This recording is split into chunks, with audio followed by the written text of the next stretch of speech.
नमस्कार, सत श्री अकाल, सबा खैर दोस्तों। वसुधैव कुटुंबकम अंतर्राष्ट्रीय महिला मंच पर मैं आप सबों का वंदन करती हूँ, अभिनंदन करती हूँ।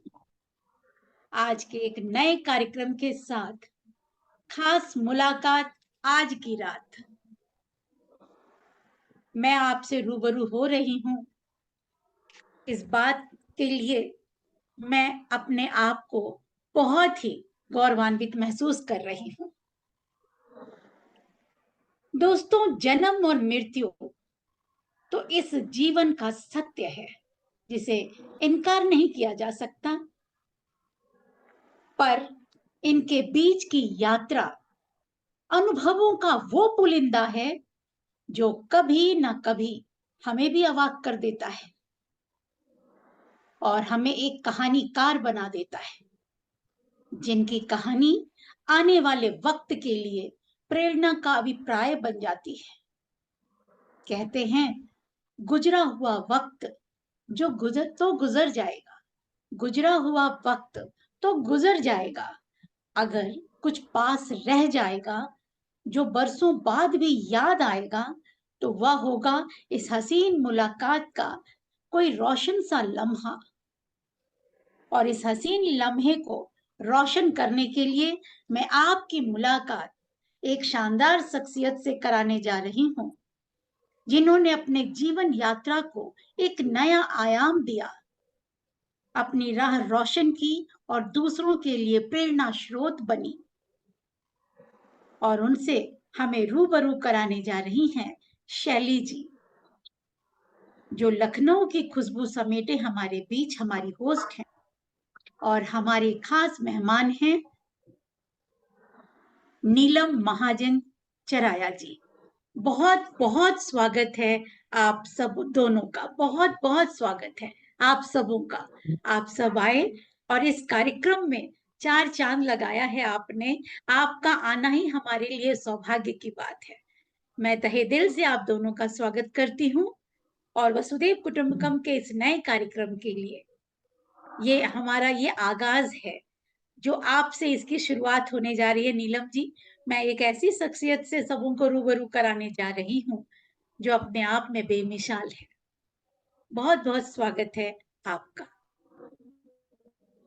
बहुत बहुत धन्यवाद मंजू जी। बहुत बहुत बहुत बहुत स्वागत नीलम महाजन जी। धन्यवाद। आज मंजू जी ने जैसा कहा कि एक खास शख्सियत आपके रूबरू हैं और मैं होस्ट हूँ, तो मैं चाहूंगी कि मैं कम से कम बोलूं, और जो मेरी मेहमान हैं, अतिथि देवो भव, तो मैं नीलम जी को ही चाहूंगी कि वो अपने बारे में बताएं, कहाँ से हैं, कहाँ उनकी एजुकेशन हुई, अपने बारे में विस्तार से आप बताएं। आपका स्वागत है नीलम जी मंच पर। Thank you. नमस्कार सभी को। शैली जी, आपका बहुत बहुत धन्यवाद, मुझे इस कार्यक्रम में बुलाया गया। मैं बेसिकली चंडीगढ़ से हूँ। मेरी सारी एजुकेशन चंडीगढ़ से है।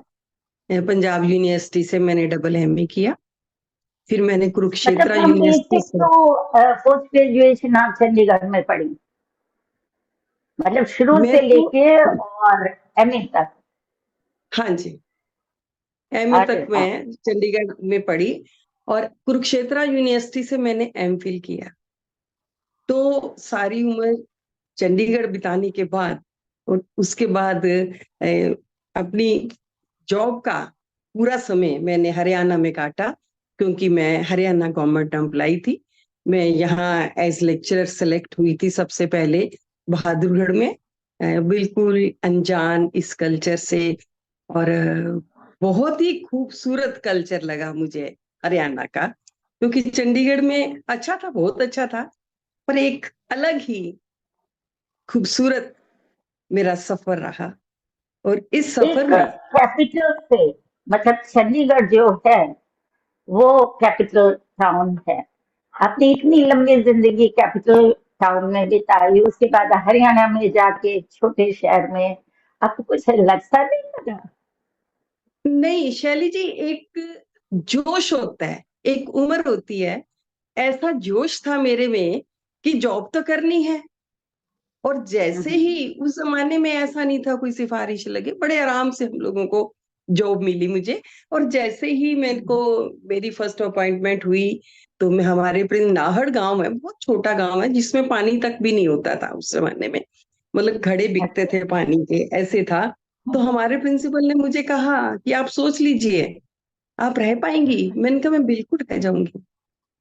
उसके लिए हिम्मत एक दिला विल देती हूँ पावर, आपकी, उसके लिए एक विल पावर आपकी चाहिए थी। हिम्मत दिला देती हूँ वास्तव में, कि घड़े में पानी भर के जो चंडीगढ़ में रहा हो, जिसको रनिंग वाटर की हाँ। आदत रही हो, वो घड़े का पानी हो करके, और जबकि प्रिंसिपल कह रहा हो कि check your strength, you are really great, आपकी बहुत, हिम्मत के। ये भी एक हसीन सफर होता है जिंदगी का, जिसमें हमें, मतलब आपको मैं बताऊं, मैं जैसे नई नई हरियाणा में आई तो मुझे लैंग्वेज प्रॉब्लम थी। बॉयज कॉलेज में मैंने पढ़ाया, वो कुछ बोलते मुझे ज्यादा समझ नहीं आता था, पर मैं बड़ा स्वीटली उसको देख के इग्नोर कर देती थी। तो इतना, फिर उसके बाद तो सफर चलता गया, और स्टूडेंट्स के बीच में मेरी बड़ी ही अच्छी है, कह दो कि रेपुटेशन, और बड़ी कूल माइंडेड थी मैं शुरू से ही बहुत। और बहुत अच्छा सफर रहा। और इस सफर में जो सबसे ज्यादा मैंने सीखा गर्ल्स कॉलेज में आके, मैं यहाँ भिवानी में हूँ फिलहाल सेटल, अच्छा, काफी तो सालों से आपका ये भिवानी में हूँ। बॉयज स्कूल में मतलब, पहले मेरी फर्स्ट अपॉइंटमेंट जब नहीं हुई नहीं, ना, तो वहां पहले बॉयज आपने कॉलेज जब था। अपना जॉब ज्वाइन किया तो वो बॉयज कॉलेज था? हाँ, फिर बाद में यहाँ गवर्नमेंट और कॉलेज, जैसे मैं और भिवानी में रही। कितने सालों के बाद आप गर्ल्स कॉलेज में आए? मैं तकरीबन हम्म। 15 साल के बाद, 20 साल के बाद, हाँ 20 साल के बाद मैं गर्ल्स कॉलेज में आई। और उसमें मेरा लड़कियों के साथ, क्योंकि छोटा कॉलेज था, अच्छा। एकदम नया नया खुला था, तो बिल्कुल जैसे पेरेंट्स संभालते हैं लड़कियों को, मेरा वैसा रवैया रहता था उनके साथ। स्कूल से निकल के आती हैं 12th के बाद वो, तो उनके बीच रह रह के जो मैंने सीखा, जो मैंने देखा, जो मैंने समझा, वो था नारी की स्थिति, लड़कियों की घर में क्या स्थिति है। और उनसे मैं बैठती फ्री पीरियड में उनके साथ, उनकी बातें हाँ, सुनती, आपने उनकी। नारियों के बारे में। जी आपकी आवाज क्लियर नहीं आ रही। हाँ जी, मैं अपना बताती हूँ कि मैं लड़कियों के कॉलेज में, जब गर्ल्स कॉलेज में मेरा आपके, ट्रांसफर हुआ, हाँ आप, हाँ, तो मुझे उनसे बैठना, सुनना, देखना, समझना बहुत अच्छा लगता था। और मेरे अंदर ही अंदर से एक आवाज आती शुरू हो गई कि महिलाओं की स्थिति में सुधार होना चाहिए। क्योंकि हमारी सोसाइटी जो है, बहुत कम लोग हैं जो लड़कियों को ऊपर उठाते हैं, कुछ परसेंटेज ही है। अब तो खैर काफी फर्क भी है, पर मैंने 15 साल पहले भी ये नोट किया कि अभी भी जो विलेजेस से गर्ल्स आती हैं, उनकी स्थिति इतनी अच्छी नहीं है। उनको समझाना, यहाँ मैं आपसे इवन पूछना इवन चाहूंगी, खान पान के लिए भी समझाना पड़ता था उनको। तो नीलम जी, यहाँ पर मैं आपसे एक चीज पूछना चाहूंगी कि किस हाँ जी, तरह की मुख्य समस्याएं थी उन लड़कियों के साथ जो आपने नोट की? हाँ मैं बताती मुख्यतः हूँ। कौन सबसे सी पहले, समस्याएं? सबसे पहले तो कई बार गर्ल्स ऐसी शक्ल से दिखती, तो मैंने उनसे कहा ना, अभी क्या बात, तुम्हारी तबीयत ठीक है? तो वो कहती हैं कि हमने खाना नहीं खाया, सुबह देर हो रही थी। तो मैं उनको समझाती, जब खाना बनता है, तुम्हारा इक्वल हिस्सा होता है उसमें। ये नहीं कहो कि तुम तो खा लो, मेरे लिए बचेगी तो ठीक है, नहीं तो मैं तो अचार से भी फुल्का खा लूंगी। ऐसी सोच होती है महिलाओं में कि पहले सब खा ले, मैं फिर। और देखो, सबको ही पौष्टिक आहार की तो सबको जरूरत होती है। यहां से मैंने उनको समझाना शुरू करा। फिर उसके बाद मैं देखती कि जैसे एक लड़की जैसे हमारे आई, उसकी बेटी पैदा हुई, क्योंकि गांव में मैरिज जल्दी हो जाती है, तो अच्छा। उसमें उसमें उसका थोड़ा सा परेशानी थी कि लड़की पैदा हुई है। तो फिर मैंने, जैसे होता है ना कि एक कमांड सीट थाम ली। उधर से हरियाणा गवर्नमेंट ने एक सेल बनाया था, विमेन सेल, मैं उसकी कोऑर्डिनेटर बनी। और उसकी कोऑर्डिनेटर बनने के बाद मैंने इतने, मतलब उसके लिए प्रयत्न किए, क्लास क्लास में, खुद की क्लास में भी उनको लेक्चर देती कि समानता क्या है, तुम्हारा अधिकार है। उसके बाद हमने रैलीज निकालनी शुरू कर दी, लड़का लड़की एक समान के नारे देते हुए।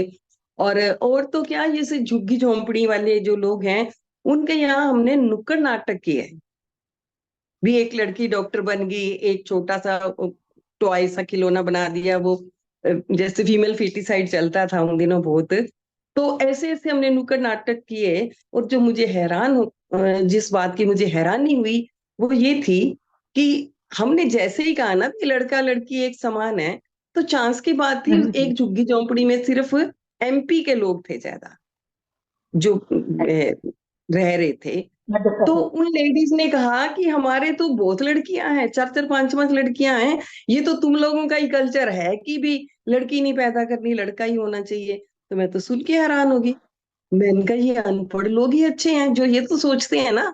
वो तो ये कहते थे जो भगवान ने दिया, और हमारी सोसाइटी ने अपने हाथ में ले लिया था कि लड़की हो रही है तो अबॉर्ट करवा दो। तो ये जो समानता की बात तो आती थी ना, ये चीज तो फर्क पड़ता है, ये चीज फर्क समझाने पड़ती है। से। और जैसा कि आंकड़े बताते हैं कि पंजाब, हरियाणा, यहाँ पे मेल फीमेल का सेक्स रेशियो सबसे ज्यादा बिगड़ा। कहते हैं कि वहां पर तो पता नहीं कितने गांव है कि जहां दसियों साल से बारात आई नहीं, क्योंकि कोई लड़की नहीं है, तो लड़के वाले बिल्कुल बारात लेके बिल्कुल ये आएंगे स्थिति है। कहाँ से। हाँ। तो जो अनपढ़ थे तो उनको पता नहीं है कि भाई हम अबॉर्ड भी करा सकते हैं। और पंजाब हम्म। वाले ज्यादा समझदार थे तो उन्होंने कहा कि भाई पहले ही मामला साफ करो।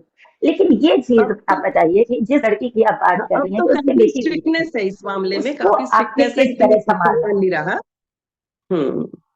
तो नहीं, लड़कियों अब के तो मैंने है, लेकिन जैसे वो जिस पोस्टर कंपटीशन कराते, पोस्टर कंपटीशन से उनसे पूछते कि इस टॉपिक पे, फीमेल फेटिसाइड पे तुम बना के लाओ पोस्टर, या समानता के पोस्टर बनाओ। तो इस तरह की जब गर्ल्स पोस्टर बनाती हैं ना, तो दिमाग में बैठता है उनके।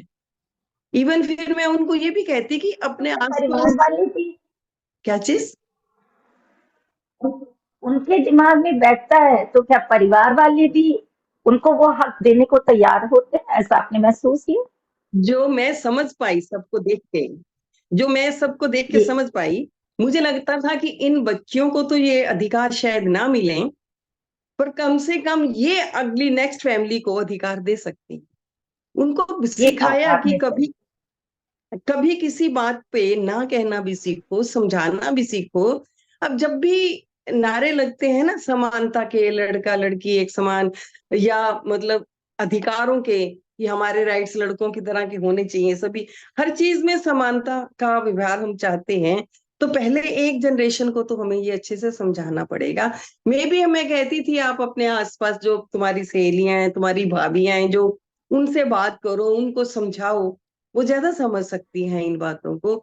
और एक तो मैं कहती थी कि अपनी आहार का ध्यान रखो, दूसरा अपने काम का ध्यान रखो कि तुमने कितना काम करना है, कितनी पढ़ाई करनी है, उसका टाइम भी निकलना चाहिए। तो बहुत सी लड़कियां कहती थी हमारे पास टाइम ही नहीं बचता पढ़ने का। और फिर जो देखने की में बात आती है कि जेंडर डिस्क्रिमिनेशन भी बहुत है हमारी सोसाइटी में। लड़की बाहर से आएगी तो अपने आप पानी लेगी, अपने आप खाना लेगा, लड़का बाहर से आएगा तो माँ कहेगी जा भाई को खाना दे दे। तो ऐसा अगर इक्वल सारे हैं, तो फिर ऐसा डिस्क्रिमिनेशन तो शुरू से ही शुरू हो जाता है। अच्छी एजुकेशन, अच्छे स्कूल में भेजने का ये डिस्क्रिमिनेशन बहुत होता है। इवन खान पान का भी बहुत होता है, स्कूलिंग का, कपड़ों का, खर्च उनको मिलने का बहुत फर्क दिखाई देता था। तो हमारी ये कोशिश यहाँ रही। पर, यहाँ मैं आपसे ये पूछूंगी कि आपने कहा कि लड़कियों से कहो कि कुछ ना करने की वो करो, या अपने खान पान पे ध्यान दो, या अपने, मतलब अपने अधिकार मांगने के लिए, या हाँ। अपने व्यक्तित्व या अस्तित्व को संभालने के लिए आपने लड़कियों को मोटिवेट किया, आपने उनको कहा कि ये चीज करो, तो क्या किसी लड़की या किन्हीं लड़कियों ने आके ये कहा कि अगर हम ऐसा करते हैं तो परिवार वाले हमको डांटते हैं या मारते हैं या कहते हैं पढ़ाई छुड़ा देंगे, बहुत ज्यादा दिमाग खराब हो गया, ऐसी कोई घटना तो नहीं हुई? ऐसा है, पहले तो उनको मैंने मेंटली स्ट्रोंग किया। अगर हम पोएटिक रेसिटेशन रखते थे ना, तो लड़कियों की कविताएं क्या होती थी? माँ मुझे जन्म लेने दो, मुझे कोख में ना मारो, मैं भाई का फटा पुराना पहन लूंगी, उसकी किताबें पढ़ लूंगी। तो मुझे तो बहुत बुरा लगता था। मैं तो, तुम दया की भीख क्यों मांगते हो? क्यों पढ़ोगे तुम भाई की किताबें? तुम्हारे दिमाग में ये बैठा हुआ है कि बस मुझे जन्म ले लेने तो, बाकी चाहे मैं जमीन पे रेंगती रहूं। ये विचार है ना तुम्हारे, जो ऐसे तुम बोलते हो। तो आपको मैं बड़ा एक एग्जाम्पल देती हूँ कि एक लड़की थोड़े दिन क्लास में नहीं आई। तो मैंने, कुछ दिन बाद आई, तो मैंने उसको पूछा, मैंने कहा तुम आती क्यों नहीं क्लास में? तो उसका जवाब था, मेरी सगाई हो गई है जी। मैंने कहा तो? कहती है वो लड़का कहता है तुम अब कॉलेज नहीं जाओगी। मेरे लिए बहुत संकट था कि उसको बहुत भड़काऊं तो हाँ, वो कहीं तो सगाई सगाई टूट टूट जाए, उसकी क्या जाएगी। मैंने करना है ना? फिर घर वाले दोषी हाँ, ठहराएंगे कि इस मैडम ने भड़काया उसको। आपको तो खुद मैंने भी उसको लगेगा कि बहुत कहीं उसकी समझाया। शादी टूट गई। हाँ, हम्म, बिल्कुल, फिर पेरेंट्स को भी लगता है ना कि रिश्ता टूट गया, मैडम ने भड़का दिया इसको। मैंने हम्म, उसको बहुत समझाया कि तू अपने फैंसी को अपने थोड़ा सा समझा, उनको बात कर, कॉन्फिडेंस में ले। तो अपनी फैमिली तो बाद में अपने आप मान जाती है कि अगर लड़का मान जाएगा तो। इस तरह की प्रॉब्लम्स आई हैं सामने, पर काफी हद तक सॉल्व भी होती थी। फिर वो लड़की बीच बीच में आने लगी, डेली तो नहीं आती थी, पर बीच बीच में आती थी, और वो पढ़ने भी लगी, उसके मार्क्स भी ठीक आए। ऐसा नहीं था फिर। वाह। तो कहीं न कहीं समझाने का, इन लड़कियों को अपने अधिकार पता ही नहीं है। और जब हम नारा लगाते हैं ना समानता का, तो समानता तो क्या है ये समझ ही नहीं पाती। हालांकि मैं भी बहुत ज्यादा टोटल समानता के हक में नहीं हूँ। तुम्हें सोसाइटी में अच्छा स्थान मिले, तुम्हारी एजुकेशन पे जोर दिया जाए, तुम्हें जॉब करने दिया जाए, तुम्हें तुम्हारे अधिकार मिले, तुम्हारा घर में स्थान पूरा होना चाहिए, जैसे लड़कों का होता है ऐसा स्थान होना चाहिए। और कुछ हद तक मैं कहती थी कि अपने अधिकार समझते हो तो थोड़ी सी ड्यूटीज भी समझो।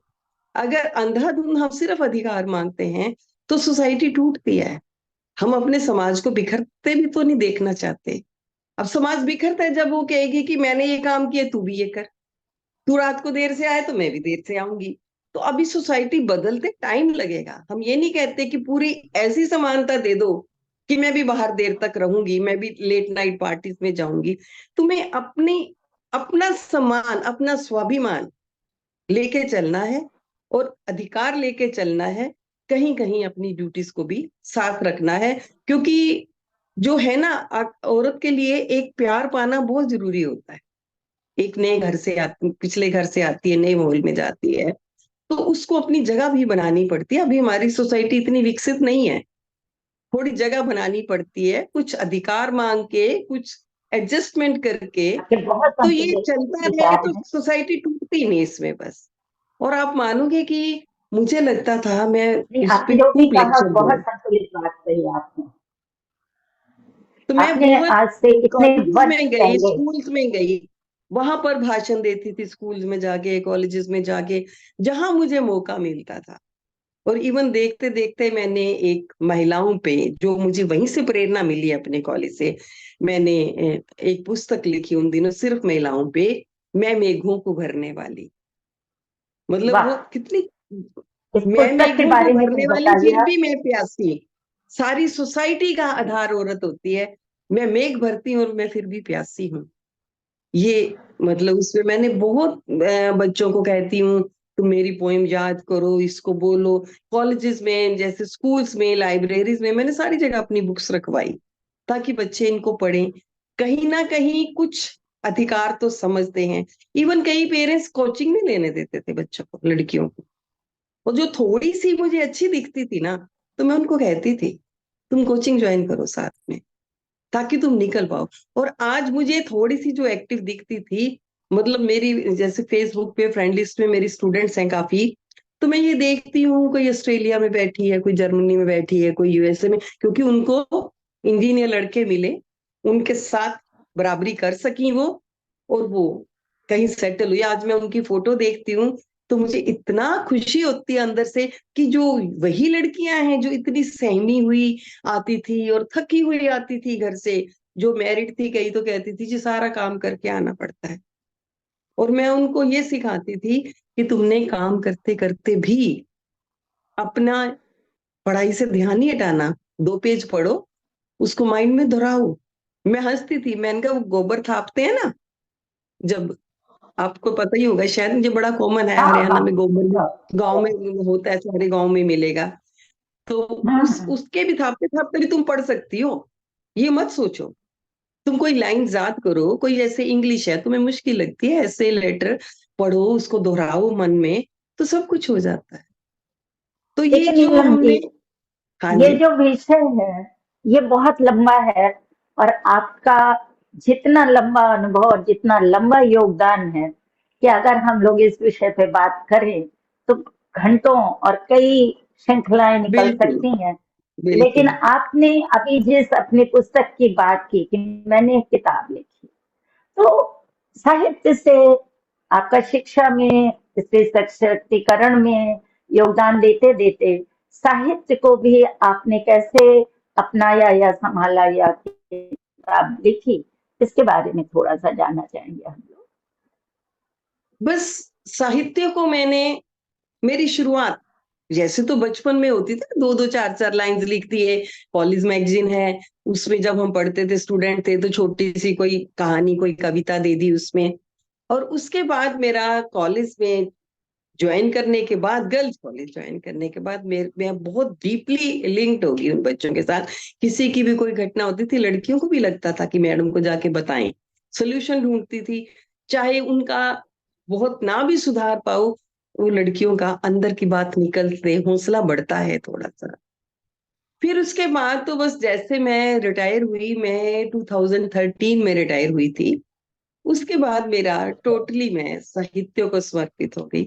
कुछ ना कुछ लिखती रही, मेरे आर्टिकल्स पेपर्स में भी छपे, मेरी पोएम्स भी उसमें आती हैं, जो मैगजीन्स आती हैं उनमें मेरी स्टोरीज पब्लिश हुई हैं, और क्या मतलब आपका छुटपुट। लेखन, आपका सारा लेखन क्या स्त्री स्त्री सशक्तिकरण, उनकी समस्याओं, इन्हीं पे केंद्रित है या और विषयों पे भी आप नहीं, लिखते हैं? मेरी एक पुस्तक इन्हीं पे केंद्रित है, बाकी एक पार्ट उसका विषय प्रेम से है, बड़ी मतलब उसको, मतलब आप समझ सकते हो, श्रृंगार रस जैसे कह सकते हो, अरे, उस पे श्रृंगार रस लिखी की हूँ। बात आई तो आपसे ये जरूर चाहेंगे कि श्रृंगार रस अगर आपको पसंद है या जो भी रस पसंद है, अपनी कोई पसंदीदा रचना सुनाए, अब मैं आपको तुम्हें मुझे सुन ऐसे के बताना बहुत अच्छा चाहूंगी लगे।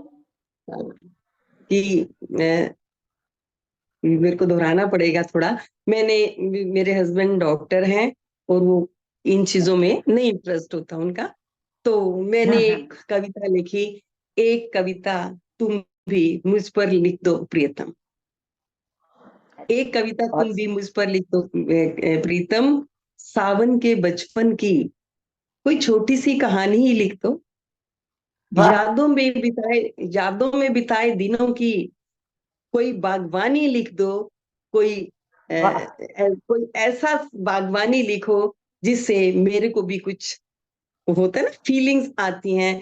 तो फिर मैंने उस अंदर से कविता में एंड में महसूस हो। लिखा कि अगर तुम, चलो छोड़ो प्रीतम, अगर इतना मुश्किल है प्रेम को कागज पे उकेरना, शब्दों को कविता में बदलना, लिख कर मेरा नाम कलम से मुझे प्रेम दीवानी लिख दो, लिख कर मेरा नाम कलम से मुझे प्रेम दीवानी लिख। वाह वाह, कहते हैं तो कुछ उस शब्दों में कविता गागर में, में सागर। उस बहुत कविता में प्यारी मैंने आपकी कविता। ये भी था कि जो वो पाठ था, तो उसमें मैंने ये लिखा था कि 2.5 अक्षर प्रेम में सारी कायनात छिपी है, 2.5 अक्षर प्रेम में सारी कायनात छिपी है, मुझसे गुफ्तगू करता है हर शब्द, मुझसे गुफ्तगू करता वाह है हर शब्द, हर शब्द में सावन की, प्रेम की बौछार लिखी है। तो ये मेरी छोटी छोटी बातें थी उसके लिए। तो सावन में उसके बाद आपकी मैंने और सावन की पुस्तकें भी लिखी, कविता। ओके। और पुस्तक भी मैंने लिखी। जैसे मोस्टली ना मैं 15 अगस्त को, 26 जनवरी को जहाँ झंडा फहराते हैं मैं जाती हूँ। तो मेरी कोशिश होती थी, हमारे एक डॉक्टर्स का अपना फंक्शन होता है, तो मैं जब भी वहां जाती एक कविता नई लिख के लेके जाती। और धीरे धीरे मेरा शहीदों के लिए इतना मन ऐसा हो गया कि मैंने पूरी पुस्तक लिख डाली, नमन शहीदों को पुस्तक लिखी। तो शहीदों के और नाम आपका कोई संदेश, कोई कविता शहीदों के आपके नाम में दो आपको, ये पंक्तियां? कल 15 अगस्त है, कल 15 अगस्त है, हम्म, तो मैं आपको बताना चाहूंगी इस बार जो मेरे मन में जो विचार आया हुआ है वो ये है कि जब कोई भी शहीद, जो कुछ तो शहीद हो गए, हमें आजादी दिला गए, और आजादी संभालने के लिए जो हमारे शहीद हो रहे हैं उनकी पत्नियों का भी योगदान कम नहीं होता। बहुत जो मैं योगदान होता देखती है। हूँ कि बिल्कुल उनका योगदान, मतलब जब वो दिखाते हैं ना टीवी में कभी कि सल्यूट कर रहे हैं, जय हिंद कर रहे हैं, बच्चा भी तोतली आवाज में जय हिंद करता है, माँ बाप दबी आवाज में करते हैं। तो इस तरह से जो ये फीलिंग्स हैं, उसकी मैं आपको 4-6 लाइन में आपको बताना चाहूंगी। अ, स्वागत। मेरा मेरा सिंदूर उड़ गया, जा तिरंगे में जुड़ गया। मेरा सिंदूर वाह। उड़ गया, जा तिरंगे में जुड़ गया। मेरी आंख का काजल बह गया, मेरी आंख का काजल बह गया, पर वंदे मातरम कह गया। मेरी मेरी बिंदिया में, बिन बिंदिया मेरा माथा जो है, बिन बिंदिया माथा सूना है, पर मन में गर्व का कोना है। रातों को सन्नाटे बोलते हैं, रातों को सन्नाटे बोलते हैं, नैनों में तिरंगे डोलते हैं। मैं तो तिरंगे की नूरी हूँ, मैं तो वाह, तिरंगे की नूरी हूँ, कौन कहता है मैं अधूरी हूँ। तो कुछ पार्ट मैंने आपको इस कविता का बताना चाहा। बहुत बहुत दर्द होता है सुंदर जब। कविता। हम्म, दर्द तो होता है, लेकिन यही है कि ये जो शहीदों की पत्नियां हैं, जब कहीं पे अपने दुख से ऊपर उठ के देश के लिए कोई संदेश देती हैं, तो पता नहीं कितने आगे के बच्चों को सेना में जाने के लिए प्रेरित करती हैं, और पता नहीं कितनी स्त्रियों को इसके लिए प्रेरित करती हैं कि माँ बाप ये ना कह दें कि इस लड़के से शादी नहीं करूंगी तेरी, क्योंकि ये तो फौज में है। तो इनका योगदान बहुत बड़ा है, और बहुत बहुत बड़ा अच्छा योगदान लगा है। आपसे बात करके। एक आपसे और प्रश्न पूछूंगी, क्योंकि आपका इतना लंबा अनुभव है और उम्र का भी अनुभव है। आज के युवा वर्ग को इस समय किस चीज की सबसे ज्यादा जरूरत है? क्योंकि हम हमेशा कहते हैं कि हमारी युवा पीढ़ी कहीं गुमराह हो रही है, कुछ गलत हो रहा है। तो इसके बारे में आप बताएं कि आप युवा वर्ग में क्या बदलाव चाहती हैं और क्या संदेश देना चाहती हैं? युवा वर्ग को तो मैं यही संदेश देना चाहती हूँ कि अपनी अपनी अधिकारों के साथ अपनी अपनी ड्यूटी समझें। किसी हद तक हम देखते हैं, छोटी सी बात है कि अगर हम घर चलाते हैं तो बहुत सी चीजें हैं जो हम आदमियों पे छोड़ देते हैं कि ये तो वो करेंगे काम। तो थोड़े बहुत छोड़ भी तो कोई गलत बात नहीं है।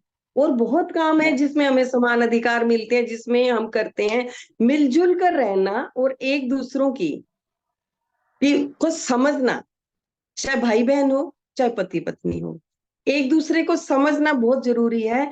मैं ये कहूंगी शैली जी, जिंदगी बहुत खूबसूरत है। मैं हमेशा कहती हूँ जिंदगी बहुत खूबसूरत है, पर इस खूबसूरती में थोड़ा सा त्याग, थोड़ा सा प्यार चाहिए। जिंदगी इतनी हसीन है कि हम छोटी छोटी जिद्दों से, अकड़ने से, कोई ईगो नहीं होती। मैं तो हमेशा कहती हूँ कि हस्बैंड वाइफ में ईगो नाम का शब्द ही नहीं होना चाहिए। मिल के जुल वही के तो रहो, नहीं मैं तो हो यही पाता है। कहूंगी। हाँ, वो है बात ना, तो तो सही है। इसलिए परिवार में दिक्कत आती है, हम देखते हैं कि इसलिए इनमें दिक्कत भी आती है। तो मैं तो यही कहना चाहूंगी कि प्रेम से सभी रहें, उसकी इज्जत करें, एक नारी को हमारे समाज में बहुत ज्यादा आवश्यकता है सम्मान की। थोड़ा सा सम्मान वो चाहती भी है, और सम्मान पाने के बाद वो चाहे परिवार में हो, चाहे समाज में हो, चाहे अपने मायके में हो, ससुराल में हो, जॉब में हो, कहीं भी जिस पर ही हो, उसका सम्मान करना चाहिए।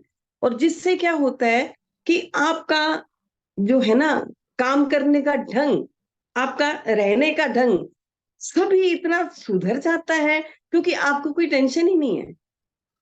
चाहे मेल की बात करें चाहे फीमेल की, अगर टेंशन लाइफ में नहीं होगी तो आप बहुत अच्छे से जीते हो। इतनी खूबसूरत दुनिया मिली हुई है हम लोगों को। स्पेशली प्रॉब्लम्स आजकल मैं देखती हूँ कि जो सर्विंग कपल जो हैं, उनमें आजकल प्रॉब्लम ज्यादा आनी शुरू हो गई, डाइवोर्स कितने बढ़ रहे हैं। और उसके पीछे हाँ, एक कारण ये भी है कि इतनी ज्यादा इक्वालिटी मांगना भी अच्छी बात नहीं होती। इक्वालिटी मांगो, समान मांगो, पर किसी हद तक, और ताकि दोनों एक दूसरे को खूब समझें और अच्छे से रहें। भगवान का बस शुक्र करें यही तो हमें। मुश्किल आती है कि हद कहाँ बने। बस हद की लड़ाई है, और ईगो की लड़ाई है जो विश्व में दिखाई दे रही है। चाहे यूक्रेन हो, चाहे हमास हो, चाहे इजराइल हो। तो आपने इतनी सुंदरता और इतनी खूबसूरती से अपनी बातों को रखा, और जिस तरह से खुशनुमा चेहरा आपका और बोलने का अंदाज, यानी कि आपकी जिंदगी आपने बहुत सुलझा के रखी और बहुत कुछ किया इस भगवान का समाज को, हमेशा शुक्र करती हूँ। लड़कियों को दिया। और आप ऐसे सुलझे हुए और काबिल लोग इस समाज में आते रहे, और समाज का भला होता रहे। और मेरी हृदय से इच्छा है कि युवा वर्ग आपकी बातों को समझ सके, ईगो को थोड़ी दूर रख के, और एक समझदारी हाँ, से ईगो ही जिंदगी मेन कारण है चलाए, हर बात में, तो जिंदगी झगड़े का। बहुत खूबसूरत। झगड़े का कोई कारण नहीं है। और बहुत अच्छा लगा आपसे मिलके। और बहुत बहुत धन्यवाद मंजू भारद्वाज जी का, जिन्होंने आज ये मुलाकात का कार्यक्रम रखा। और आपसे मिलकर तबीयत खुश हो गई। ईश्वर मुझे आपको भी इसी बहुत तरह अच्छा खुश लगा। बात मैं रखे। थैंक्स करना और चाहूंगी वसुदेव कि को आपने मुझे इस बहुत बहुत काबिल धन्यवाद। समझा। हम्म, और और मंजू जी आशा का भी है आप धन्यवाद सब लोगों करूंगी। को यह कार्यक्रम अच्छा लगा होगा। इसी क्रम में आगे 10 श्रृंखला तक हम किसी एक व्यक्तित्व से मुलाकात करेंगे। और तब तक के लिए आप लोगों को स्वतंत्रता दिवस की शुभकामनाएं और शुभ रात्रि। बहुत बहुत धन्यवाद नीलम महाजन जी और मंजू भारद्वाज सभी को जी। शुभ नमस्कार। रात्रि। हैप्पी इंडिपेंडेंस डे सबके लिए। Happy independence day. नमस्कार। वंदे मातरम। मैम 3 मिनट्स बाकी है, मैं ऑफ कर दूं रिकॉर्डिंग? वो हाँ जी, कर मंजू जी दीजिए। का वो